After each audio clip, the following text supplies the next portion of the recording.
పాలమూరు రంగారెడ్డి ఎత్తిపోతల పథకం ద్వారా దక్షిణ తెలంగాణ ప్రజల దశాబ్దపు కల నెరవేరబోతుందని మంత్రి సింగిరెడ్డి నిరంజన్ రెడ్డి అన్నారు. వనపర్తి జిల్లా Yedula reservoir PRLI approach canal అలాగే పంప్ హౌస్ ను మంత్రి నిరంజన్ రెడ్డి పరిశీలించారు. CM secretary Smita Sabharwal, MP Pothuganti Ramulu, PRLI అధికారులతో కలిసి ప్రాజెక్టు పనులు మంత్రి పర్యవేక్షించారు. ఇటీవల నూతన సచివాలయం ప్రారంభోత్సవం అనంతరం సాగునీటి ప్రాజెక్టులపై సమీక్ష నిర్వహించి పాలమూరు రంగారెడ్డి ఎత్తిపోతల పథకం పనులు త్వరితగతిన పూర్తి చేయాలని సంబంధిత ఇంజనీర్లను ముఖ్యమంత్రి ఆదేశించారు.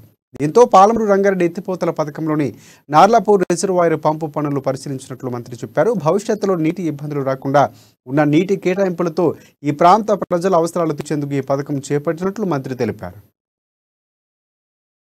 ఉమ్మడి పాలమూరు, ఉమ్మడి రంగారెడ్డి, నల్గొండ జిల్లాలోని మునుగోడు, దేవరకొండ లాంటి ప్రాంతాలకు సాగునీళ్లు, తాగునీళ్లు ఇచ్చేటువంటి ఆలోచనతో గౌరవ ముఖ్యమంత్రి గారు ఆలోచన చేసి దీనికోసం ఒక రూపం ఇచ్చి పాలమూరు రంగారెడ్డి ప్రాజెక్టుకు రూపకల్పన చేసే సంగతి లోకానికంతా తెలుసు. 2015 జూన్ 11వ తేదీన ఈ ప్రాజెక్టుకు శంకుస్థాపన జరిగింది. దాదాపు 12.5 లక్షల ఎకరాలకు సాగునీళ్లు ఇచ్చేటువంటి ఉద్దేశంతో ఆనాడు రాష్ట్ర సొంత నిధులతో ఏర్పాటు చేసుకునేటువంటి ప్రాజెక్ట్ ఇది. దురదృష్టవశాత్తు ప్రాజెక్టు మొదలుపెట్టి ముందుకు పోయేటువంటి క్రమంలో ఒకవైపు కేంద్ర ప్రభుత్వం సహకారం లేక నీటి వాటా తేల్చక ఆంధ్ర తెలంగాణ రాష్ట్రాల మధ్యలో ఇప్పటికీ 9 ఏళ్లైనా కూడా నీటి వాటా తేల్చనటువంటి ఒక వైనం, ఇంకోవైపు ఈ ప్రాజెక్టుకు మోకాలడ్డేటువంటి ఉద్దేశంతోన రాష్ట్రం అవతలి వాళ్ళు